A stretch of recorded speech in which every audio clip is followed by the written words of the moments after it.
Tadi sambil mendengarkan pidato Pak Ketua Umum Pak Kriswanto tadi, sambil nyatet saya.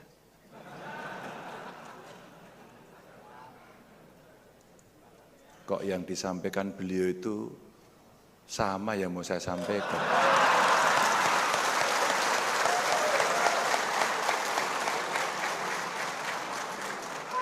Ya udah kita pulang aja lah.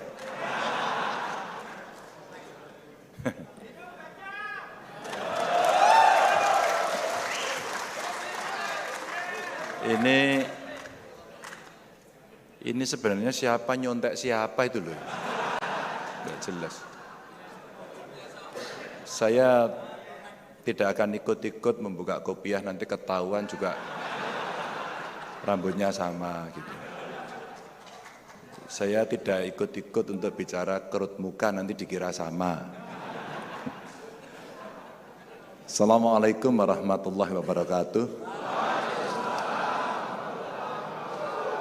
Alhamdulillah wa syukurillah, wala khala wala quwata illa billah, amma ba'd.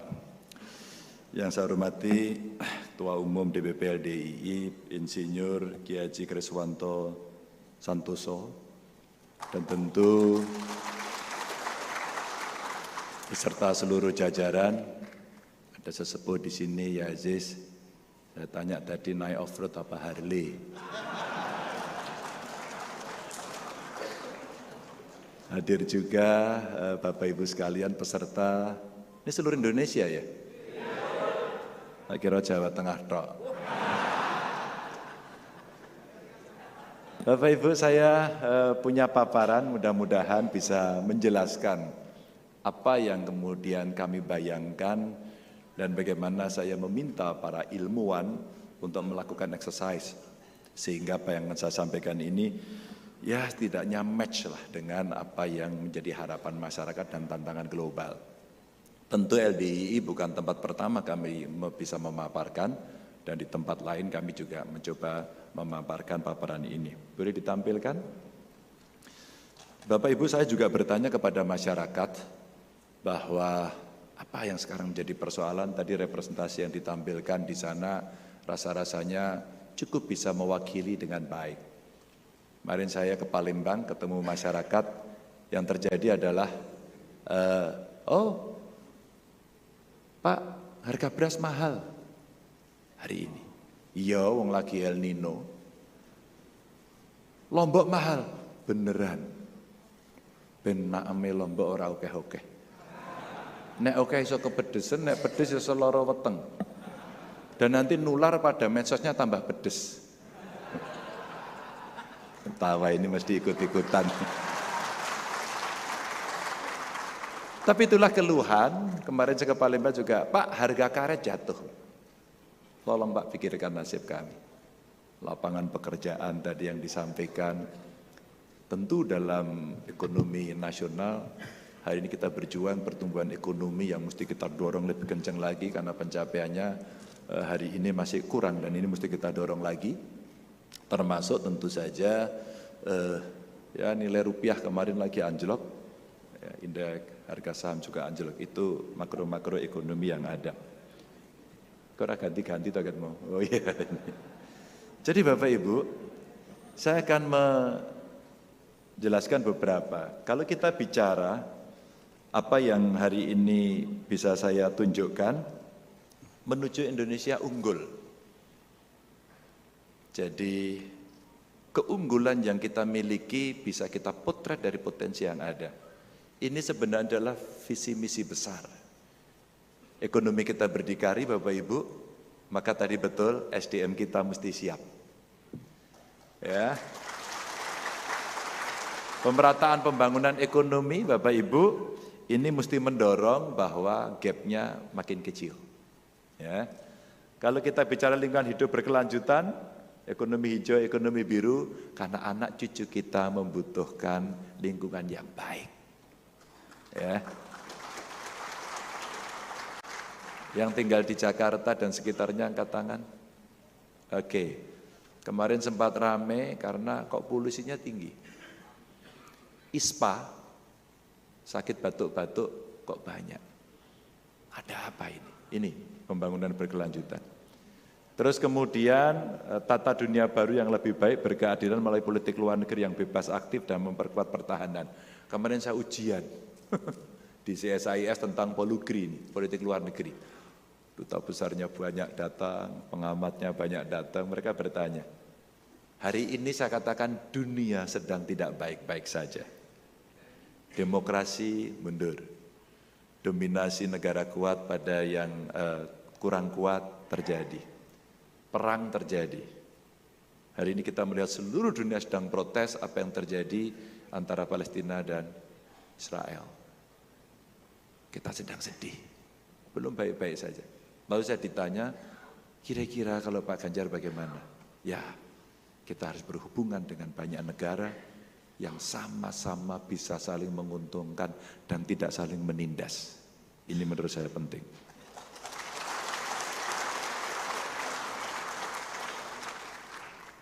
Dari tadi kok tepuk tangan terus.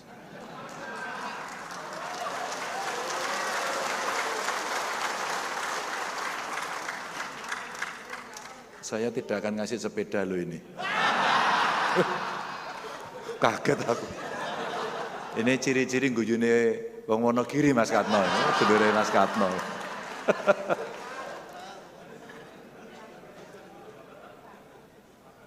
Sama Pak Kris. Pembangunan sistem digital nasional. Ya. Mau tidak mau betul beliau sampaikan tadi, kita nggak bisa lari dari situ.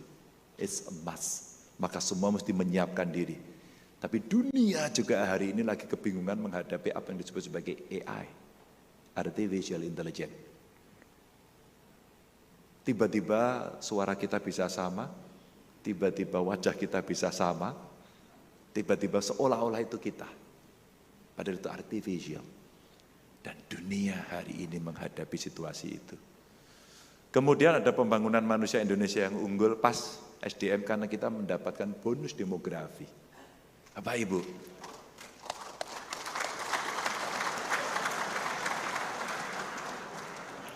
Tepuk tangan meneh. Ya, oke. Kalau kita mau mendapatkan keunggulan, Pak, persis tadi. Satu, kesehatannya mesti baik sejak sebelum menikah sampai menikah ibunya hamil, kandungannya sehat, melahirkan ibu dan bayinya sehat. Balitanya kemudian tumbuh berkembang dengan baik, maka siap diisi dengan ilmu pengetahuan yang baik. Akses pendidikannya mesti adil dan semuanya bisa mendapatkan itu. Kita akan mendapatkan yang unggul. Tapi kalau itu gagal, maka kita akan mendapatkan malapetaka demografi. Contohnya ada yang sukses, ada yang gagal. Nih. Dan demokrasi yang lebih substantif, penghormatan pada HAM, supremasi hukum yang berkeadilan, ora korupsi. Mboten nyolongan, ngentitan, nyopet, maling, begal, ngerampok. Jenenge keplok-keplok setuju napa mboten? Tit? Oke. Niki mboten kula bahas kabeh. Jenengan tambah mumet kula men nganti wanen. Ayo, berikutnya. Nah, Bapak Ibu, ini yang akan saya sampaikan dalam beberapa hal. Saya mulai dari industri digital dulu. Oh, ada KPA-nya di sini tuh. Aku ndangak-ndangak nang kono tengeng. Jadi rata-rata screen time Indonesia, ngerti ora Mas screen time? Apa? Siap lho, ora ngerti lho sampai ini keploke tok sing banter lho. Jadi rata-rata orang akses itu ternyata Bapak Ibu kita itu 5,7 jam. Kalau Thailand saya bandingkan aja 4,7 jam. Jadi kita itu ternyata sering pegang handphone. Delon nih pada. Ya, biasanya tangi terus yang digoleki. Pinter, terima kasih atas pengakuannya. Dan ini ada 238 juta jiwa penduduk Muslim Indonesia, kurang lebih 87% yang akan berhubungan dengan dunia digital. Pertanyaannya, nah apakah kira-kira umat muslim kita sudah siap untuk memasuki dunia ini? Jawabannya sudah siap belum? Wis rada rasa-rasen wis. Burung sarapan gitu ya. Dan kita harus menjadi produsen bukan konsumen karena pasar yang besar sekali itu bisa kita dorong untuk kita optimalkan dan kita menjadi tuan rumah. Itu artinya SDM-nya yang baik. Transaksi digital kita Bapak Ibu itu gede banget. 476,3 triliun. Ngeri ya. Dan aplikasi yang kita miliki itu bukan punya kita, Rasano. Gitu. Market Indonesia sebagai market diserbu habis-habisan. Yuk kita dicolek, diingetin, ayo kita bangkit. Dan kalau kita lihat, maka dari transaksi digital yang besar itu mesti taat pada regulasi yang fair. Transaksinya ini mesti kita dorong di dalam negeri dan menggunakan rupiah, maka kita akan dapat untung. SDM digitalnya mesti naik kelas. Maka tadi betul, kita mesti terbiasa dengan industri digital dan penggunaannya. Beberapa waktu lalu saya mendapatkan penjelasan yang sangat bagus sekali pada industri pariwisata kita. Orang piknik ke Bali, ternyata ada wisatawan dari Tiongkok. Dia pesan tiketnya di mana? Di Tiongkok. Pembayarannya pakai apa? Pakai mata uang Tiongkok. Aplikasinya apa? Pakai aplikasi yang ada Tiongkok. Pergilah dia ke Bali pakai pesawat Tiongkok. Kemudian menginap di hotel-hotelnya banyak, macam-macam tentu punya kita.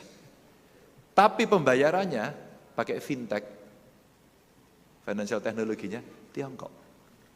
Terus kemudian diarahkan oleh sana, kamu belanja ke beberapa tempat, ini loh toko-toko yang hebat, silahkan belanja ke sana. Pembayarannya juga menggunakan fintech yang sama. Di situ ada beberapa produk yang ditaruh di situ. Diskonnya banyak, maka wisatawan sambil jalan-jalan belanja ngelihat diskon. Biasanya kalau diskonnya tinggi laris, betul nggak? Kelihatan seling belanja gitu. Tapi yang menarik, wisatawan tuh beli apa coba Bapak Ibu kira-kira? Ada yang tahu kira-kira? Tebak-tebakan, nggak dapat sepeda nggak apa-apa, tapi tebak dulu. Kira-kira wisata dapat apa? Apa belanja apa yang paling banyak? Apa bro? Hah? Wagu, souvenir nopo ngoten lho. Kaos, apa nih? Kalau di Bali? Patung apa lagi?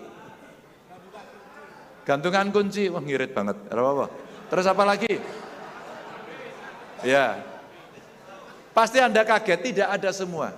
Ternyata yang mereka beli adalah kasur. Kaget lah. Ternyata di toko itu ada kasur made in China, latex, dan diskonnya sampai dengan 70%. Dan yang menarik, bukan produksi kita. Jadi mereka pesen barang diskonnya dari kita, membayarnya pakai fintech sana, dan itu nganternya tidak dari Bali, dari sana ke sana. Tempat belanjanya saya di Bali. Paham kan sekarang? Bagaimana dunia yang maju ini akan seperti itu. Ini transaksinya Bapak Ibu. Maka kalau kita tidak nyandet, tidak narik mereka agar bisa bertransaksi menggunakan fintech kita, uang kita, ya, maka kita tidak mendapatkan gain. Potensi pertumbuhan kapasitas dari data center kita itu 670 MW dan surplus listrik kita bisa terpakai, lapangan kerja akan naik, upskilling SDM, lagi-lagi SDM. Mesti siap, kalau enggak lewat. Dan potensi ekonomi kita hampir 4.500 triliun lebih potensinya. Maka Bapak Ibu, Anda punya pilihan, apakah kita akan mewujudkan itu atau tidak. Lanjut. Maka berikutnya akan saya sampaikan adalah, nah ini, transisi hijau. Cocok tak Pak Kris? Ini transisi hijau nih. Niki omongnya ngeten niki ginten-ginten. Jadi yang pertama bagaimana kita mencegah, mengurangi, memperbaiki kerusakan lingkungan. Tadi itu ada yang ditanyain, apa mesti kita lakukan? Kalau sudah baik kita teruskan. Kalau belum baik, oke kita perbaiki. Kalau itu kurang baik kita tinggalkan, kita ganti. Itu cara berpikir anak muda progresif, sangat rasional dan matang. Maka mari kita lihat transisi hijau ini Bapak Ibu. Energi baru terbarukan kita menjadi begitu penting karena kalau kita bicara biaya untuk mencegah, mengurangi dan memperbaiki itu bisa 1,1371 triliun. Mari kita lompat ke sana dulu. Kalau kita mau investasi transisi energi ya, untuk energi baru terbarukan kita butuh 1.300 triliun.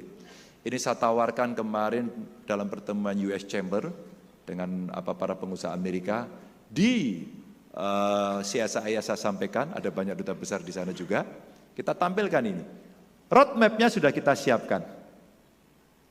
Itu kalau nanti kita betul-betul energinya hijau. Terima kasih beberapa pondok pesantren tadi rooftopnya sudah mulai menggunakan solar panel, ada mikrohidro yang dipakai, itu keren. Itu keren. Wong kita punya kok, kita daerah tropis kok, hujannya tinggi kok, banyu ki menglewat. Kenapa tidak ditahan, kenapa tidak dibendung, kenapa tidak disimpan, dan kenapa ketika kemarau seperti kemarin-kemarin ini, sekarang-sekarang ini, orang marah karena nggak dapat air. Ya, Ibu. Ini kan logika gampang aja tuh. Ketika saya bicara dengan Presiden, waktu itu saya masih gubernur, sekarang pengangguran. Ini pengangguran kok ingin jenengan undang mriki ta kula niki. Nah, pada saat itu Bapak Ibu, ternyata Indonesia yang gedenya minta ampun seperti ini, bendungan kita itu dengan Korea Selatan aja kalah. Jangan ngomong Jepang ya, jangan ngomong Tiongkok ya, kalah kita. Kita tuh hanya 300 sekian, mereka tuh puluhan ribu. Terbayangkan? Terbayangkan. Dan air selalu menjadi persoalan utama. Kalau kita menggunakan energi yang lama, yang orang bilang ada stempelnya kotor lah, mencemari lah. Nah ini, BPJS itu ternyata catatan di 2023 ngobati orang itu kira-kira 17,8 T karena polusi udara. Ngeri ya Bapak Ibu. Kita mau di sini atau mau pindah ke sana? Ya. Tapi kalau mau pindah ke sana siap-siap loh. SDM-nya bagus, maka pendidikan. Digenjot. Dipaksa, dikasih akses, ada afirmasi. Ya, ini. Dan potensi lapangan pekerjaan dengan membuat IBT itu bisa 3,7 juta. Nyambut gawe bro. Nyambut gawe 3,7 juta anak jenengan, putune jenengan nyambut gawe. Dengan teknologi tinggi. Maka sekolah, vokasi menjadi penting. Ada skill set yang mesti dibangun, teknik lingkungan, teknik pangan, data scientist, ya, terus kemudian ilmu bagaimana kita mengelola material kita yang kita miliki sangat kaya sekali. Lanjut. Ya. Itu ekonomi hijau. Nah sekarang ekonomi biru di laut. Wilayah kita 77% laut. Tapi baru 7,6% sektor maritim ini berkontribusi pada DGP kita di tahun 2021. Ini data di 2023, sebelumnya belum tercatat. Artinya laut yang gede banget itu masih punya potensi untuk kita kelola dan kita butuh putra-putra panjenengan atau panjenengan. Kalau angkatan laut itu Yales Viva Jaya Mahi, di laut kita jaya. Oh, gitu. Maka perikanan tangkap harus kita kelola sendiri. Kapal kita mesti gede. Pada mencilik-cilik tok itu. Pelakuk-pelik gitu kan. Lah nek teng laut niku one day fishing niku lho. Nangkep ikan hanya sehari. Sementara kapal dari luar masuk dengan illegal fishing, gedenya minta ampun. Dia punya teknologi yang mantap, cold storage-nya ada. Bahkan kadang-kadang karena nggak dapat, dia beli dari kapal-kapal penangkap ikan yang lain. Dia bertransaksi di tengah laut, itulah transshipment. Rugi meneh. Siapa yang mengawali? Siapa yang mengamankan? Ada tentara, ya. Yang tenaga kerja juga ada sana, polisi air ada, Kementerian Kelautan ada, tapi masih terjadi. Maka kita butuh keunggulan di sini, termasuk sistem pengawasan. Yang saya bayangkan apa? Satelit. Yang saya bayangkan kemudian teknologi tinggi kapal kita untuk ngejar penjahat, yang solarnya tidak pernah habis. Wapanya bagus, solarnya ora enek. Solarnya kebak, kapalnya bangeter, senjatanya bagus, ora enek pelurune. Pelurune enek tembaknya mejen, ora entuk. Semua harus fit, dikontrol betul. Itu kalau kita mau jaya, maka angkatan laut kita mesti kita dorong. Angkatan laut kita mesti modern. Itu kekuatan yang kita miliki dari hampir 77% wilayah kita. Itu baru tangkap, belum budidaya, belum energi yang ada di sana. Rumput laut itu juga bisa menjadi ekonomi yang luar biasa. Bapak Ibu, gede banget ini belum selesai. Nah, kita pengen sustainable fishing, jadi penangkapan ikannya berkelanjutan. Maka kalau kita bicara ya dari 12 juta ton menjadi 15 juta ton, ini berdebat. Yang terukur itu seperti apa Pak Menteri? Gitu. Nangkep ikan tapi boleh terukur. Ya. Kalau kemarin saya bicara sama Bu Susi, ngobrol pada saat beliau, cantrang nggak boleh, maka ikan kecil-kecil nggak boleh ditangkap. Yang perlu ditangkap yang gede-gede, gitu. Itu kabarnya, agar bisa sustain. Kemudian menjadi perdebatan, nelayannya protes. Oke, bagaimana kalau kita mau memindahkan kebijakan? Maka jangan merugikan yang sudah menjalankan. Itu prinsipnya. Kalau kita mau memindahkan kebijakan, jangan sampai merugikan. Mitigasinya mesti dilakukan. Di samping itu kita punya potensi blue carbon credit, dodolan karbon dari laut. Di ASEAN mestinya kita memimpin keketuaan kita, kepemimpinan kita di ASEAN mesti bisa menggerakkan agar di ASEAN kita dorong. Karena kita di wilayah tropis, gambut, laut. Itu Bapak Ibu kalau tidak kita kelola, kita jual ke Eropa sana, karena kita kemudian membersihkan udara juga. Karbon kredit, kita jual menjadi karbon trading. Ini belum populer, karena belum populer, cepat-cepat kita populerkan dan kita mesti jadi juaranya.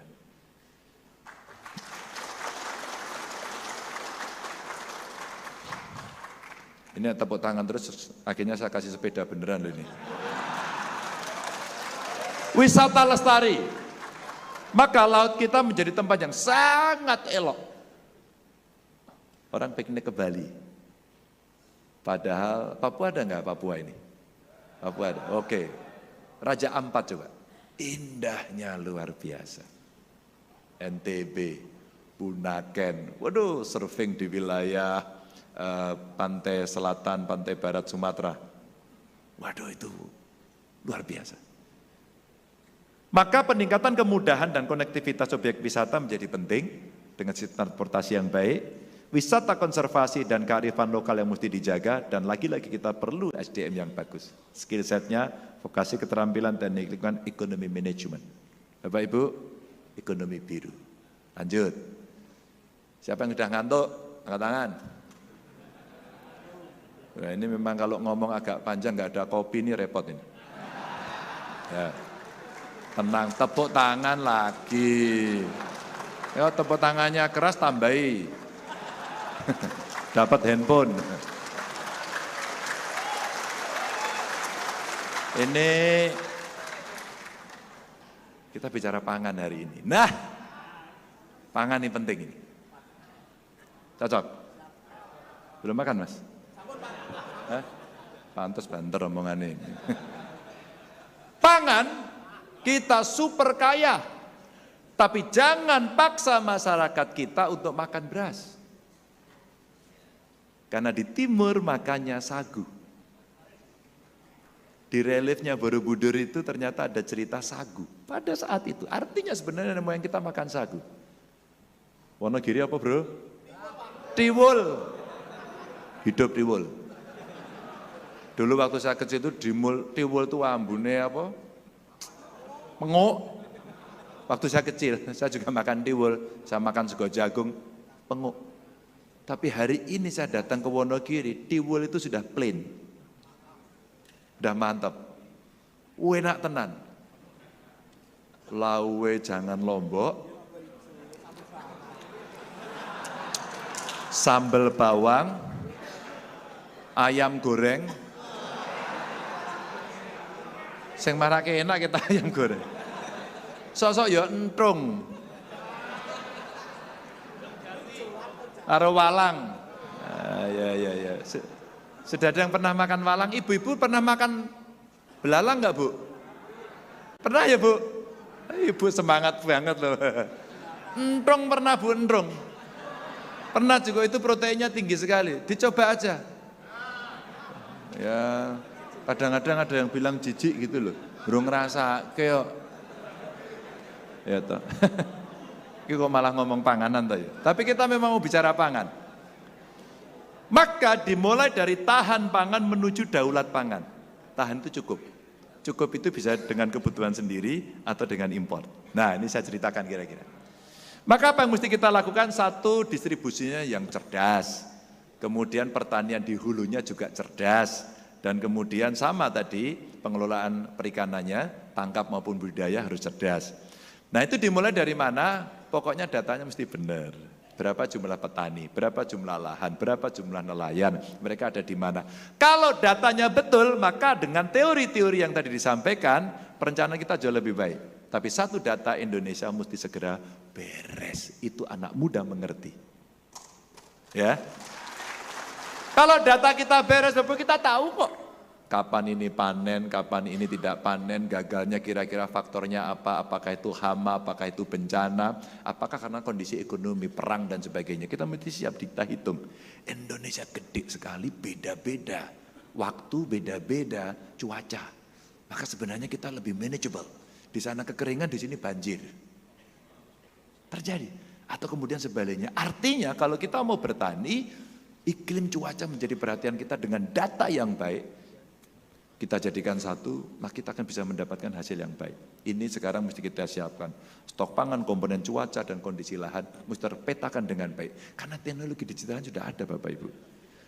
Maka kalau itu terjadi, yang saya katakan di awal tadi, orang komplain harga pangan mahal, bibit mahal, pupuk itu, wis larang torangel. Nggih mboten? Nggih iki sampean petani po. Nggih.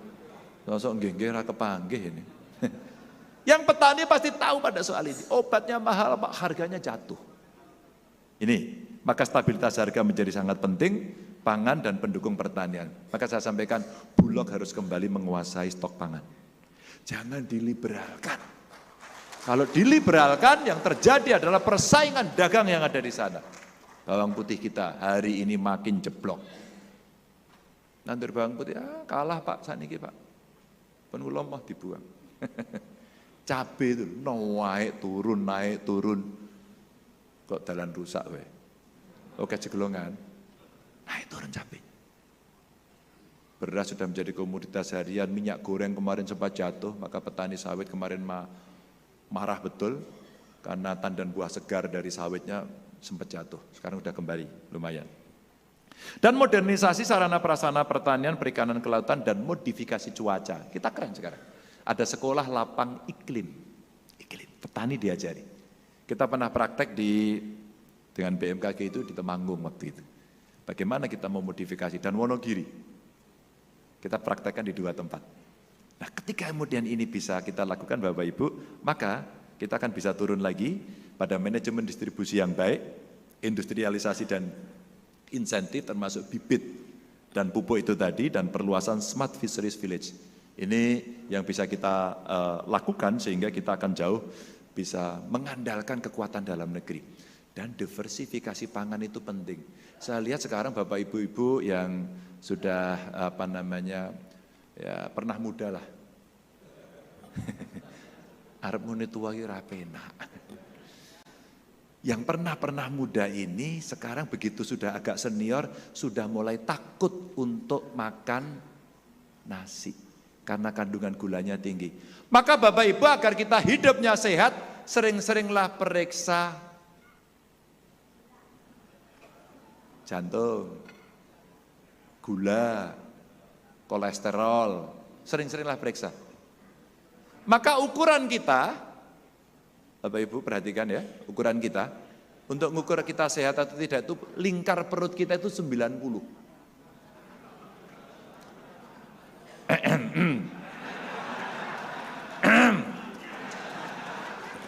Aku ora nyindir loh iki. Ada yang dokter enggak di sini? Dokter. Betul ya Pak Dokter ya?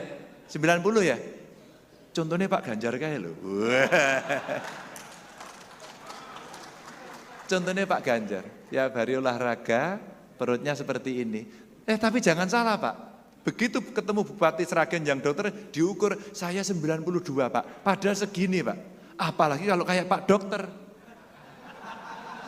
Tapi kan beliau dokter, ya itu bisa kontrol. Leres nggih Pak nggih? Nggih Pak Dokter, betul ya Pak Dokter ya kira-kira ya? Bener gitu ya? Ini hidup sehat gitu. Maka olahraga itu investasi Bapak Ibu. Investasi kesehatan yang paling bagus. Nah, inilah yang harus dilakukan. Maka bagaimana kita menggerakkan ekonomi? Tadi disampaikan Pak. Menarik loh Pak ini. Ekonomi syariah kita ya. Indonesia itu pasar konsumen halal terbesar di dunia. Pasar bro. Pasar, bukan produsen. Kontribusi terhadap ekonomi global ya.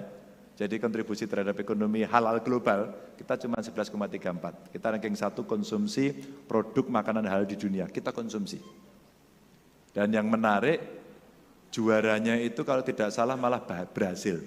Ekspor pangan halal itu masih dipimpin oleh Brasil. Ayo, piye niku? Maka benchmark kita sama sebenarnya. Brasil itu mirip-mirip dengan Indonesia. Penduduknya banyak, daerahnya juga tropis gitu ya. Hutannya ada besar sekali, Amazon gitu. Maka sebenarnya kita bisa memproduksi jauh lebih banyak lagi. UMKM tadi Pak, cocok itu. Gerakkan UMKM, kita siapkan. Nah tertinggi ekspornya itu hanya 3%. Maka butuh fasilitas dan teknologi produksi yang harus memenuhi standar global. Nah seringkali kita membuat standar itu nggak mau. Ada yang dari Banyumas nggak? Ngaco. Oh, ada Banyumas. Di Banyumas itu pernah kita buat pelatihan gula semut. Gula semut Mas. Dibuatkan gula semut, organik, terus kemudian kita kirim ke luar negeri. Gula semut itu ternyata kalau dicairkan, harganya itu meningkat ribuan persen. Dan harganya tinggi sekali. Tapi saat itu standarnya nggak diikuti. Lah gimana masak kelapa jadi gula itu sebelahnya kandang pitik. Kayak pitik iki mabur nang dhuwure iki mung dingane iki hus ngono tok. Dan kalau pangan di luar negeri lah cilokot itu. Sebelahnya toilet. Aduh.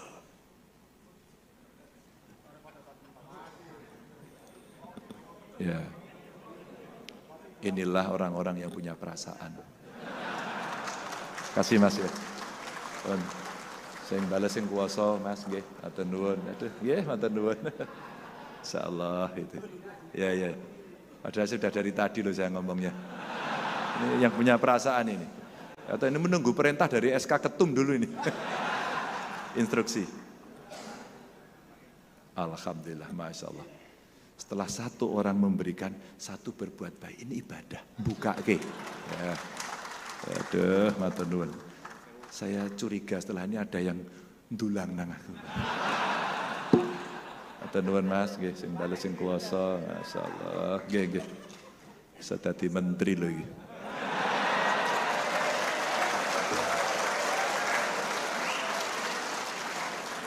Nggak kabinetnya beliau, kabinetnya Pak Kris lho, menteri di LDII. Maka Bapak Ibu, Indonesia ini sebagai pusat ekonomi syariah bisa mempermudah sertifikasi halal, lebih khusus UKM. Ya bukan tentang saya, tapi kami punya pengalaman waktu di Jawa Tengah itu kita coba yang UMKM ini kita tangkap, kita ajari, kemudian persoalan-persoalan legalitas, produksi, akses modal, pemasaran, sampai sertifikasi. Pak Ganjar nggak ada anggarannya Pak, tenang. Kita cari yang ada di luar. Kita tidak bisa menunggu lagi. Yang kita anggarkan nggak cukup. Maka saya ajak CSR. Saya ajak mitra-mitra dari perusahaan. Saya kembangkan Basnas. Basnas lah yang kemudian membantu mereka. Ini contoh saja Bapak Ibu. Maka ini bisa gede banget. Bisa gede banget. Dan saya terima kasih. LDI juga membantu. Saya dulu dengan Pak Singgih ini diskusi banyak sekali tentang bagaimana ekonomi keumatan ini kita dorong. Dan ini harus menjadi eksportir halal di kelas dunia. Lanjut Bapak Ibu. Nah ini Bapak Ibu. Kita itu sudah diingatkan kerusakan itu ya menungso gitu. Mulanya menungso ilingo, kira-kira gitu ya. Kalau kita sudah ingat, maka kita akan bisa mencegah, memitigasi dengan teknologi. Dan tanda-tandanya sudah disebutkan. Maka kita sebenarnya diingatkan terus-menerus agar kita itu eling lan waspodo, terus kemudian bagaimana cara kita bisa lebih bijak. Lanjut. Maka Bapak Ibu, nah kita harus membuat manusia unggul. Manusia unggul itu seperti apa? Yang pertama, pendidikan karakter. Terima kasih LDI di dunia pendidikan, saya mengikuti beberapa sekolah kemarin yang diresmikan. Saya lihat sekolahnya modern, menjadi pondok yang modern, bersih. Itu ciri-ciri nanti siswanya, santrinya tidak gudigen. Mana bersih? Islam mengajarkan kebersihan, top lah itu ya.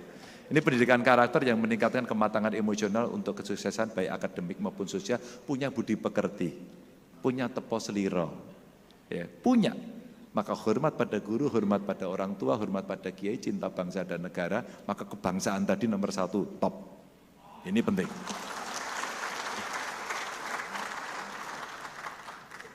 6,5% lulusan pendidikan tinggi Indonesia, baru 6,5% Bapak Ibu. Dan tingkat pengangguran terbuka masih 5,4. Maka kalau karakternya bisa terbentuk dengan baik, sejak dini, sejak PAUD, TK, ini biasanya ibu-ibu yang punya kepedulian tinggi, bapak-bapak juga nggak usah khawatir.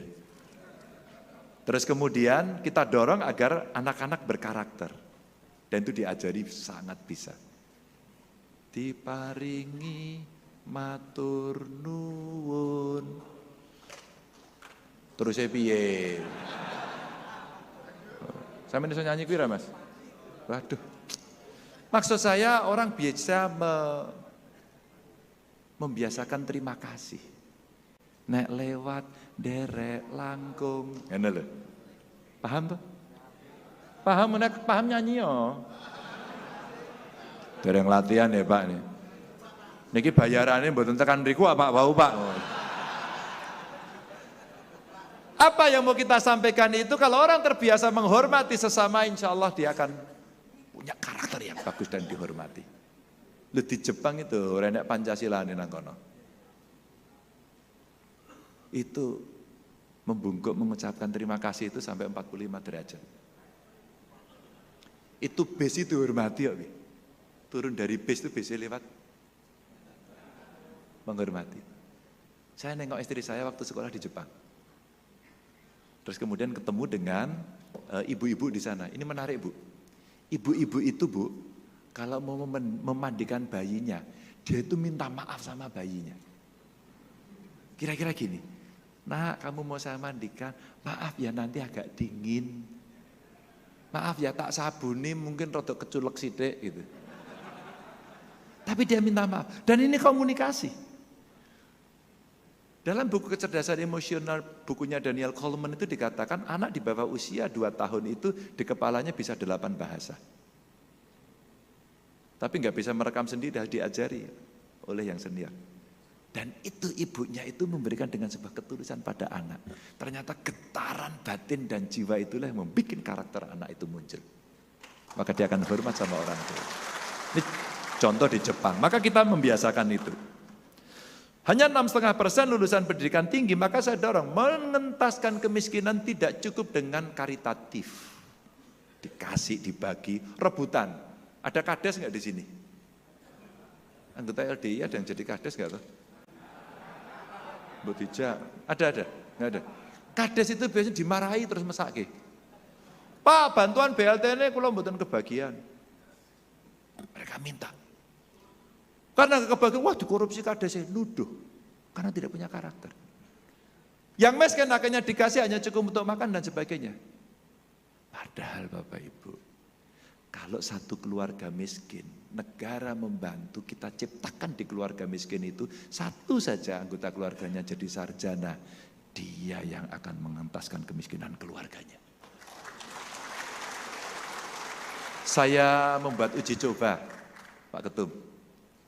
Di Jawa Tengah itu saya uji coba gini. membuat sekolah SMK. Kenapa SMK? Biar lebih cepat praktis. Hanya untuk keluarga miskin.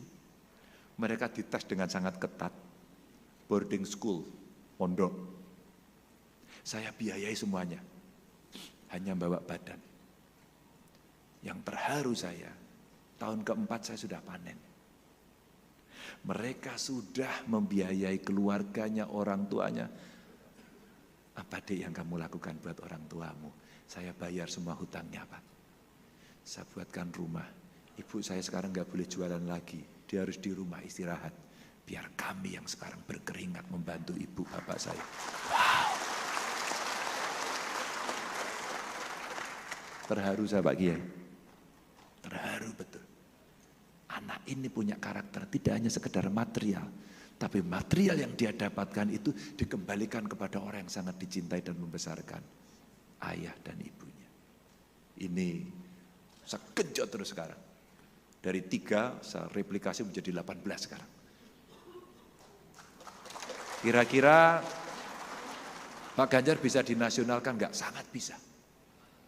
Itulah tindakan afirmasi, affirmative action. Kalau di seluruh jejaring di Indonesia ini kita buat untuk khusus orang miskin, maka cara pengentasannya menjadi sangat sistematis. Pak Ganjar kok punya konsep ini? Wong aku yo melarat. Bapak ibu saya itu tidak mampu, kami sekolah juga hutang, pernah hutang rentenir. Waduh tidak enak. Dan hutang saya Pak, hutang orang tua saya itu lunas setelah kami semua bekerja.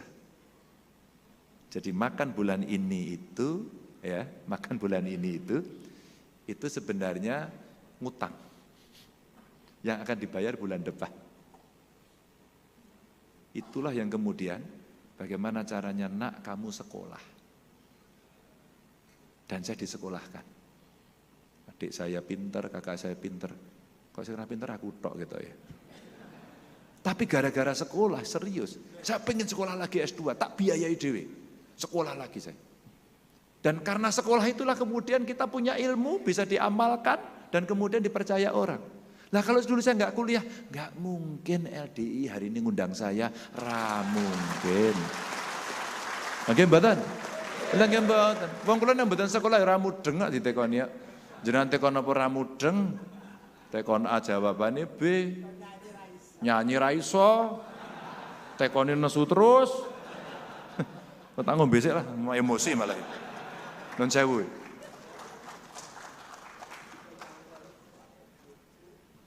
Tekoni ora iso. Mbon. Dan dari tingkat pengangguran terbuka inilah kurikulum yang siap kerja. Siap kerja, sekolah ini. Bapak Ibu, 7 dari 10 keterampilan paling dibutuhkan di tahun 2023 adalah soft skill. Ini dari World Economic Forum. Ini.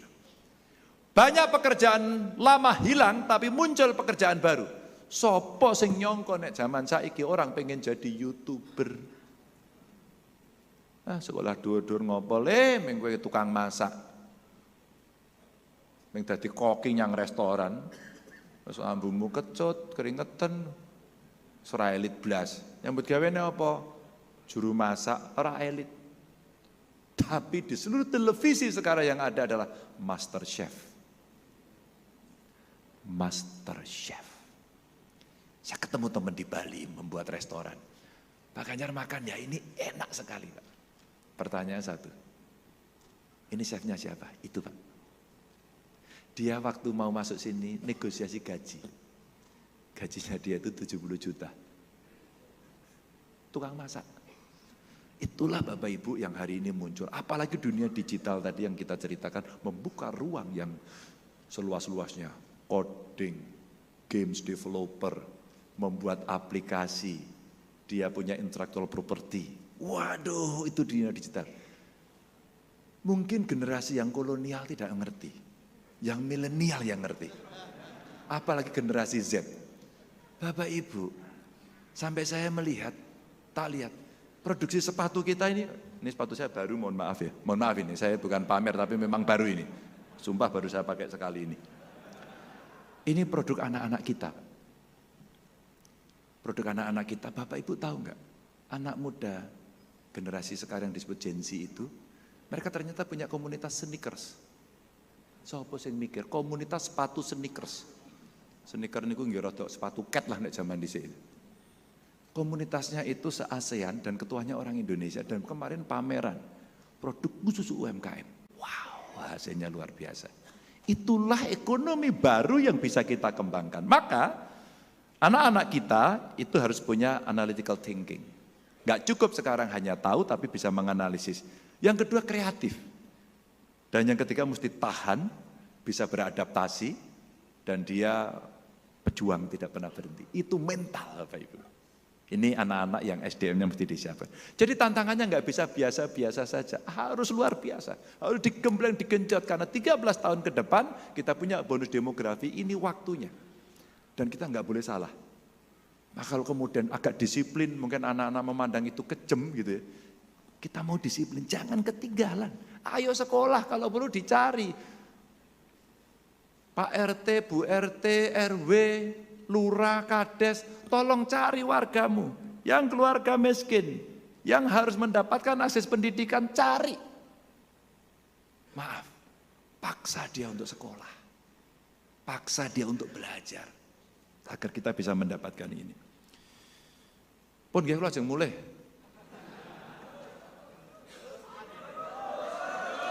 Terus piye? Sampean terus enak lungguh terus kok.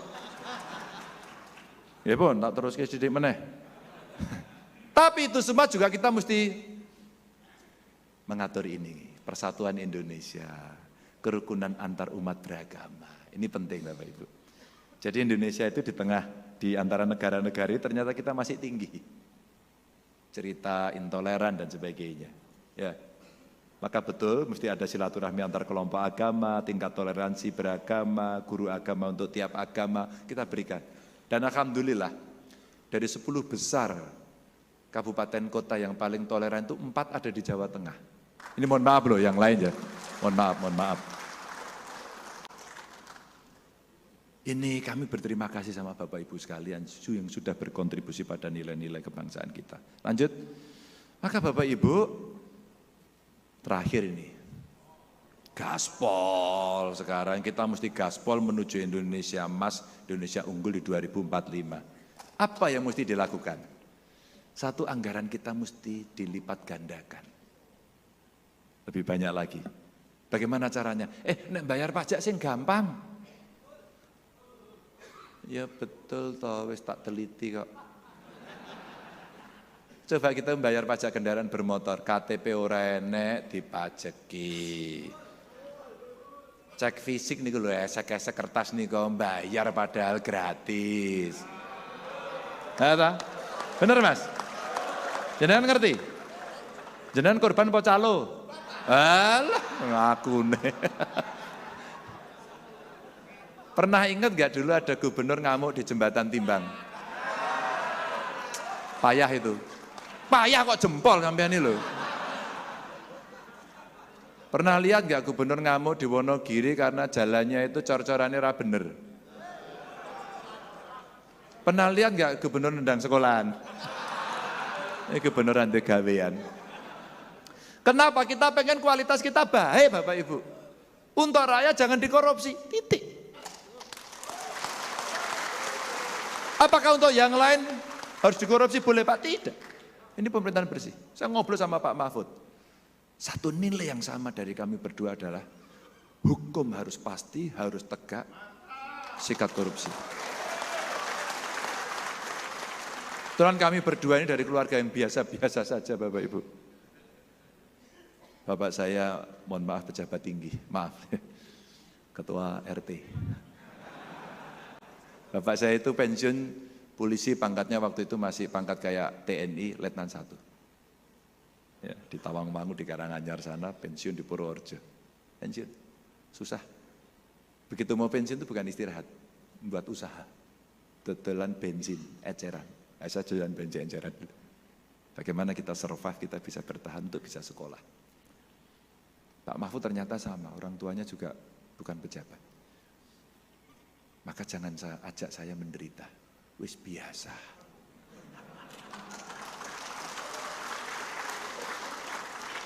Pak Ganjar niku mbok dahare sing kathah to Pak ben rada lemu sithik. Wis kebacut saka dhisik kurang gizi.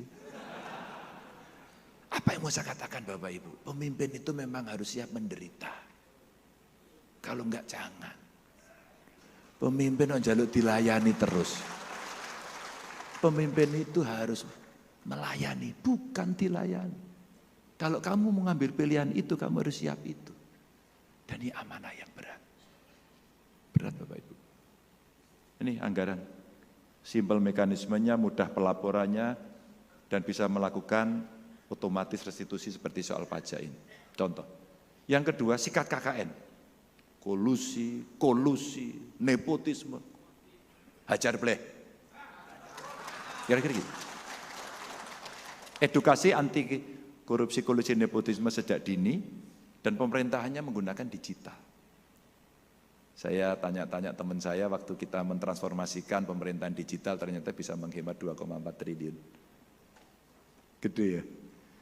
Akhirnya dari situlah kita bisa alokasikan pendapatannya PNS naik, ora perlu setor. Kalau mau naik jabatan nggak ada jual beli, kamu tinggal tes saja. Enak toh. Tapi tugasmu satu, layani masyarakat dengan baik atau kamu tak ganti. Pasti masyarakat senang. Itu yang terjadi. Nah, memulas birokrasinya adalah bagaimana satu data Indonesia tadi menjadi penting. Nah ini, kayaknya menarik kalau nanti kabinetnya itu yang menilai rakyat. Maka ada KPI based kabinet yang transparan. Jadi kalau menterinya elek, dibiji rakyatnya, saya ngevaluasi rakyatnya. Pak Presiden ini diganti mawon. Nah ini mengongap, angop mawon Pak niku. Saya rapat ngantuk, delak-delek. Tekoni ramu dengan nak cilok atau? Tapi kalau ada menteri yang hebat, ini Pak. Bapak Ibu, saya doakan sehat selalu. Mohon maaf kalau ada kekurangan, mudah-mudahan kita punya gambaran sikap yang sama, bagaimana kita membangun bangsa dan negara. Itulah pentingnya kita bisa menjalani tugas ini. Mohon maaf kalau ada kekurangan, ada salah ucap.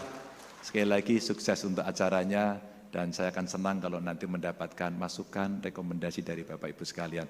Assalamualaikum warahmatullahi wabarakatuh.